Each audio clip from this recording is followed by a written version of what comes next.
नमस्कार। आज हम एक ऐसी समस्या पर बात करने वाले हैं जो काफी आम है, बालों का झड़ना, और साथ ही इसके एक आधुनिक इलाज पर भी चर्चा करेंगे, पीआरपी। जी, पीआरपी यानी प्लेटलेट रिच प्लाज्मा थेरेपी। काफ़ी सुना है इसके बारे में आजकल। हाँ बिल्कुल। और इसे ठीक से समझने के लिए ना हमारे पास दो तरह की जानकारी है। एक तो बनारस मतलब वाराणसी के जाने माने हेयर स्पेशलिस्ट हैं डॉक्टर तैलंग, उनसे मिली कुछ खास बातें। उनका क्लिनिक महमूरगंज में है। अच्छा, डॉक्टर तैलंग? हाँ, सुना है मैंने। काफ़ी अनुभवी हैं। जी। और दूसरी जानकारी है एक साइंटिफिक रिव्यू आर्टिकल से जो प्लेटलेट रिच प्लाज्मा पर 2020 में international journal of molecular sciences में छपा था। तो कोशिश रहेगी कि हम आम जानकारी और गहरी वैज्ञानिक बातें दोनों को मिलाकर समझें। बिल्कुल, ये ज़रूरी है कि हम इसे आसान भाषा में भी समझें और इसके पीछे का विज्ञान भी। तो शुरू करते हैं। सबसे पहले ये पीआरपी आखिर ये चीज क्या है? डॉक्टर तेलंग ने काफी आसानी से समझाया था वैसे। हाँ, देखिए, बहुत सीधी-सी बात है। किसी व्यक्ति का ही खून लिया जाता है, थोड़ा-सा, फिर एक मशीन में डालकर उसमें से प्लेटलेट्स, जो खून के बहुत छोटे कण होते हैं ना, उन्हें अलग किया जाता है। अच्छा, वही प्लेटलेट्स जो चोट लगने पर खून का थक्का जमाते हैं। हाँ, बिल्कुल वही। तो इन प्लेटलेट्स को प्लाज्मा के साथ कॉन्सेंट्रेट किया जाता है, मतलब उनकी मात्रा बढ़ाई जाती है, और फिर इस तैयार घोल को सिर की त्वचा में, मतलब स्कैल्प में इंजेक्ट कर देते हैं। पर इन प्लेटलेट्स में ऐसा क्या होता है जो बालों को फायदा करता है? देखिए, इन प्लेटलेट्स में ना नेचुरल ग्रोथ फैक्टर्स भरे होते हैं। ये खास तरह के प्रोटीन होते हैं, जैसे आपने सुना होगा पीडीजीएफ, टीजीएफ, वीजीएफ, ये सब। हाँ, नाम तो सुने हैं साइंटिफिक पेपर्स में। जी, तो ये ग्रोथ फैक्टर्स जो हैं वो एक तरह से सिग्नल देते हैं कोशिकाओं को बढ़ने के लिए, नई खून की नलियां बनाने के लिए, और जहां जरूरत है वहां मरम्मत का काम शुरू करने के लिए। तो ये बालों की जड़ों को, मतलब फॉलिकल्स को मजबूत करते हैं, उन्हें पोषण देते हैं।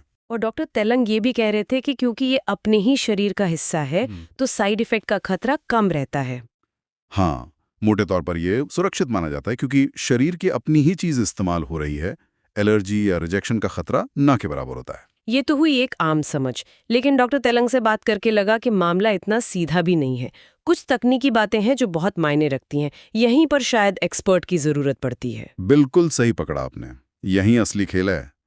सिर्फ पीआरपी कर देना ही काफी नहीं है। वो साइंटिफिक रिव्यू भी यही कहता है।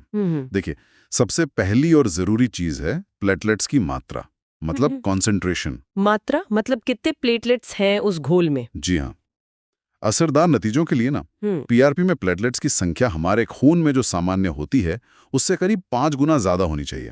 लगभग 10 लाख प्लेटलेट्स प्रति माइक्रोलीटर। सोचिए। अरे बाप रे, मतलब काफी ज्यादा कंसंट्रेशन चाहिए। हाँ। जैसे दवा की सही डोज होती है ना, हाँ। वैसे कम होगी तो शायद उतना असर ना हो। और कुछ स्टडीज तो कहती हैं कि नई रक्त वाहिकाएं बनाने के लिए शायद और भी ज्यादा, करीब 1.5 बिलियन प्रति एमएल तक जरूरत पड़ सकती है। अच्छा, तो ये कंसंट्रेशन कंट्रोल करना एक बड़ी बात हुई। और क्या अहम है? दूसरी अहम चीज है पीआरपी की शुद्धता। इसमें लाल रक्त कोशिकाएं, मतलब आरबीसीज, कम से कम होनी चाहिए।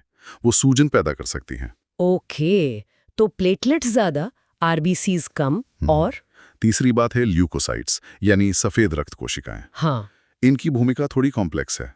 कुछ पीआरपी में ये ज्यादा होती हैं, एलआरपीआरपी, कुछ में कम, एलपीपीआरपी। कौन सी कोशिकाएं कितनी हों, ये इस बात पर निर्भर करता है कि इलाज किस लिए किया जा रहा है।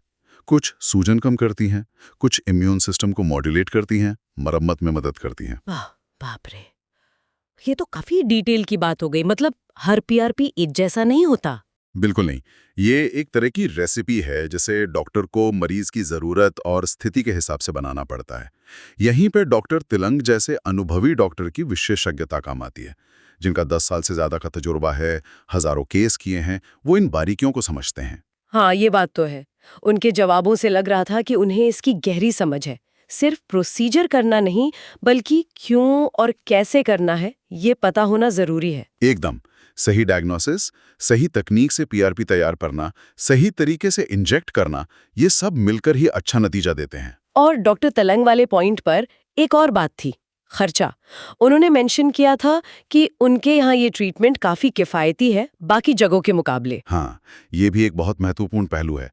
देखिए, पीआरपी तैयार करने के लिए अलग-अलग तरह की किट्स और मशीनें आती हैं।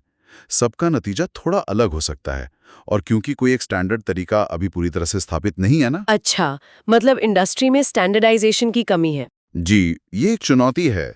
इसीलिए एक भरोसेमंद अनुभवी डॉक्टर का होना बहुत ज़रूरी हो जाता है, जिसके पास एक अच्छा ट्रैक रिकॉर्ड हो, जो सही प्रोटोकॉल फॉलो करता हो।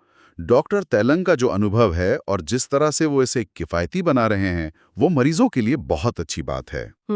तो कुल मिलाकर पीआरपी वाकई एक साइंस बेस्ड तरीका है बालों के झड़ने के इलाज का। ये शरीर की अपनी हीलिंग पावर को इस्तेमाल करता है। जी, लेकिन इसका असर इस पर टिका है कि इसे बनाया कैसे गया है और किसने किया है। डॉक्टर की एक्सपर्टाइज, उनकी तकनीकी समझ बहुत ज्यादा मायने रखती है। बिल्कुल। डॉक्टर तेलंग का उदाहरण यही दिखाता है कि अनुभव, तकनीकी ज्ञान और सही नियत से इसे प्रभावी और सुलभ बनाया जा सकता है। तो इसका मतलब ये हुआ कि अगर सही जानकारी हो और सही एक्सपर्ट मिले तो पीआरपी वाकई एक अच्छा विकल्प हो सकता है। हाँ, बिल्कुल। और ये हमें एक और सोचने वाली बात पर लाता है। भविष्य में पीआरपी कितना पर्सनलाइज्ड हो सकता है?